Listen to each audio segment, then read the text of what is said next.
Good evening, I'm Simon Boxall in for Donna Bush with your CIG TV news brief on this Wednesday. Premier Wayne Panton, in a statement today, expressed dismay at the news of the assassination early this morning of Haiti's President Jovenel Moïse. Mr. Panton also expressed well wishes for the recovery of First Lady Martine Moïse, who was injured in the armed attack.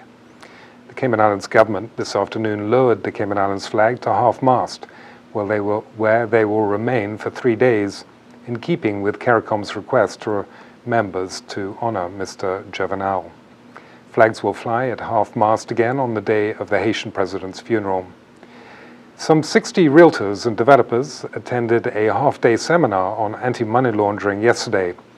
In addition to organizer Paul Biles of FTS Management, speakers included the Department of Commerce and Investment's Head of Compliance and Enforcement, Claudia Brady, as well as Hugh Moses and Linda DaCosta of HSM Chambers. CIG Television spoke to all three presenters before the seminar started. What we're hoping to do today is to educate the realtors from two different perspectives. The perspective of the regulator, who is obviously concerned to ensure that the laws and regulations are being followed and ultimately, if necessary, enforced. And we here as lawyers are here to identify the legal risks involved in that process and help the realtors through that process as necessary. The main purpose for DCI being here as the regulator for that sector is to bring an awareness as to what we have discovered are the main issues when we do inspections of these entities within our regulated sector. Where they're falling short as it relates to what processes they have in place, what they need to be doing in order to have a good inspection, and how they can minimize their risk for money laundering within their organization. Okay. So, Paul, what are you doing here today? Here to present on the topic of how the economy is impacted by money laundering.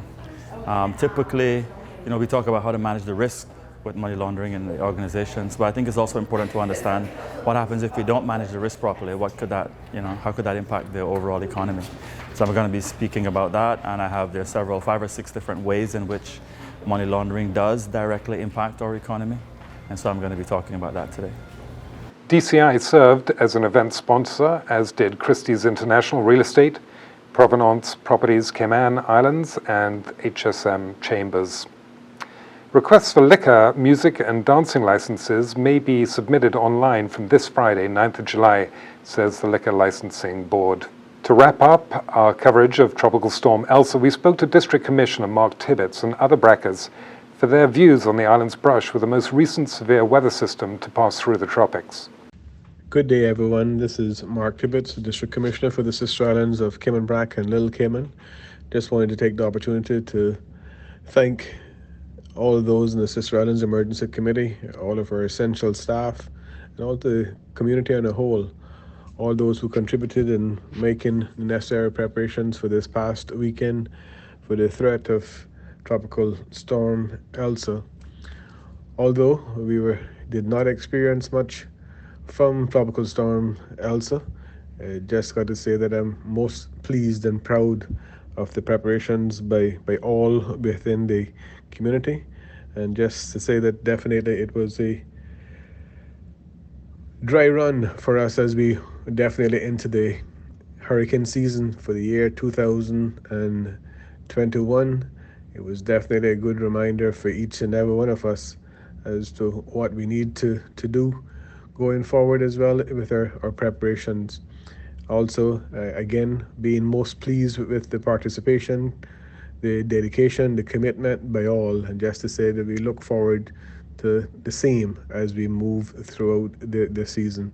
So again, thanks to each and every one of you, and please do stay safe at all times, and always do remember to do your part to ensure the well-being of each and every one of us here within these lovely sister islands of Cayman Brac and Little Cayman. Thank you all. God bless.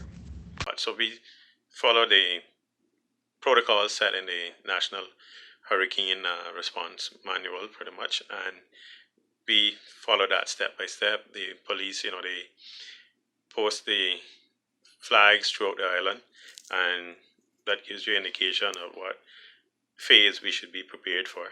And all emergency services, the Sister Island Emergency Committee, everything got mobilized, and we, like I said, followed and adhered to the emergency plan for the Sister Islands. And meetings are held, and we get everything prepared we would normally do. And in this case, we lucked out; it did not develop into a hurricane, but we were prepared that if it did, we pretty much treated it as it would develop, and we were in a readiness for a hurricane. Me and my family, as soon as the season is beginning to start, we stock up and dry goods and canned goods and that kind of stuff. And we have our own little storm shelter up on top of the bluff, so if push comes to shove, we take the family up there, Turning now to our local weather, tonight's forecast is for partly cloudy skies with a 20% chance of overnight showers. Temperatures will fall to the upper 70s degrees Fahrenheit. Winds will be southeast at 10 to 15 knots. Seas will be moderate with wave heights of 3 to 5 feet. A reminder that you can find the latest on local weather conditions online at weather.gov.ky. And that's it for tonight's news brief here on CIG Television. I'm Simon Boxall in for Donna Bush, inviting you to join us here again on Thursday evening. Have a good night.